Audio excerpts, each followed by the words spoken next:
आप सब जो भी चाहते हो हमें नहीं पता, लेकिन हमारे पसंद सम्राट चौधरी ही हैं। गृह मंत्री अमित शाह ने कुछ ऐसे ही संघ और प्रधानमंत्री नरेंद्र मोदी को बता दिया है तथा 90% लगभग यह तय हो चुका है कि बिहार के अगले मुख्यमंत्री सम्राट चौधरी ही बनने वाले हैं। लेकिन संघ के ना चाहने के बावजूद अमित शाह सम्राट चौधरी के साथ खड़े क्यों हो गए?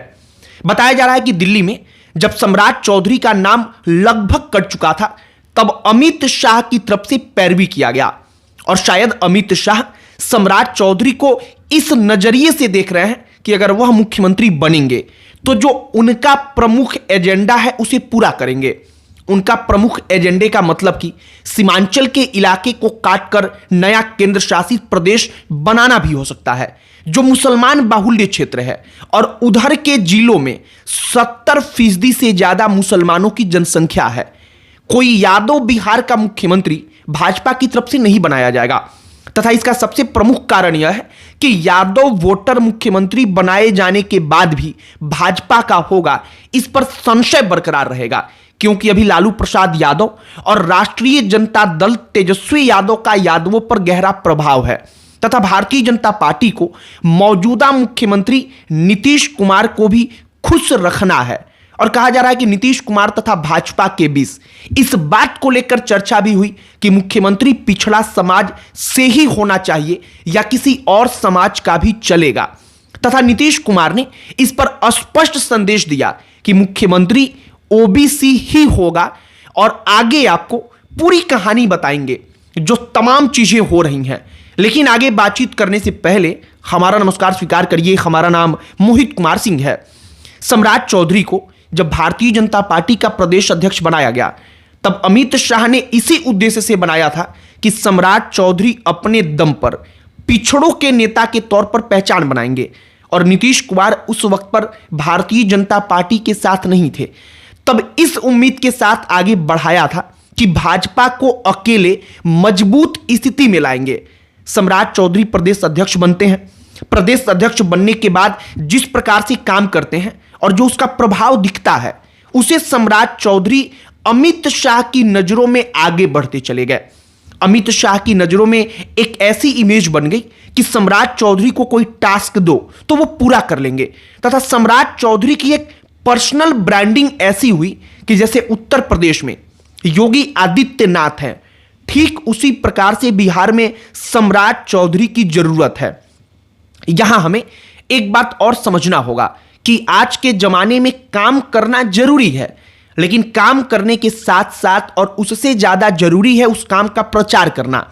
क्योंकि अगर प्रचार नहीं होगा और बढ़िया पीआर टीम के जरिए अपने बारे में सोशल मीडिया पर इमेज बिल्ड नहीं कराया जाएगा तो फिर आपके काम करने का कोई मतलब नहीं है। और सम्राट चौधरी यहां पर भी एकदम फिट बैठते हैं क्योंकि सोशल मीडिया पर सम्राट चौधरी ने तगड़े तरीके से काम कराया है और अपनी एक अलग छवि बनाई है। हम आपको एक उदाहरण देते हैं। बिहार में 2 मुख्यमंत्री हैं इस सरकार में भी और इसके पहले भी 2 उप मुख्यमंत्री थे। उप मुख्यमंत्री एक सम्राट चौधरी और एक विजय सिन्हा। विजय सिन्हा अपने मंत्रालय के जरिए बेहतरीन काम कर रहे हैं और जिस सख्ती के साथ काम कर रहे हैं वैसा कर पाना बड़ा मुश्किल होता है। पिछले कुछ दशकों में किसी ने वैसा काम नहीं किया। लेकिन विजय सिन्हा सम्राट चौधरी जितना चर्चा का विषय कभी नहीं बन पाए क्योंकि सोशल मीडिया पर इमेज बिल्डिंग के महत्वपूर्ण पहलू को सम्राट चौधरी ने उनसे पहले समझ लिया था और विजय सिन्हा इसमें काफी पीछे हो गए। अब संघ के सामने सम्राट चौधरी कैसे भारी पड़े उसकी कहानी भी सुन लीजिए। दिल्ली में राष्ट्रीय स्वयंसेवक संघ और भारतीय जनता पार्टी के नेताओं की बड़ी बैठक हुई तथा उस बैठक में संघ की तरफ से कहा गया कि कोई अति पिछड़ा या फिर दलित मुख्यमंत्री बनाया जाएगा तथा संघ ने अपनी राय स्पष्ट कर दी। लेकिन मुख्यमंत्री नीतीश कुमार हर कीमत पर चाहते हैं कि मुख्यमंत्री अति पिछड़ा समाज का ना होकर पिछड़ा समाज का ही बनना चाहिए तथा इसीलिए सम्राट चौधरी अचानक से फिर से पहली पसंद बन जाते हैं।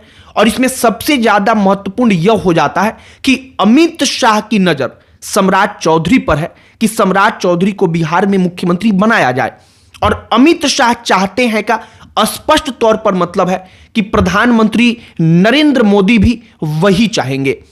अब मौजूदा वक्त में भारतीय जनता पार्टी के अंदर प्रधानमंत्री नरेंद्र मोदी और अमित शाह किसी को मुख्यमंत्री बनाना चाहेंगे तो जाहिर सी बात है कि वही व्यक्ति मुख्यमंत्री बनेगा। और इसीलिए सम्राट चौधरी, जिनको माना जाने लगा था कि वह रेस से बाहर हो चुके हैं, वह अचानक से रेस में नंबर 1 पर पहुंच चुके हैं। सम्राट चौधरी नीतीश कुमार के लिए कितने महत्वपूर्ण हैं, नीतीश कुमार के लिए भी कितने उनके विश्वास पात्र हैं, इसका अंदाजा इस बात से लगाइए कि नीतीश कुमार गृह विभाग अपने पास रखा करते थे, लेकिन जब गृह विभाग दशकों बाद किसी दूसरे को देने की बारी आई तो उन्होंने किसी और को ना चुनकर सम्राट चौधरी को ही चुना।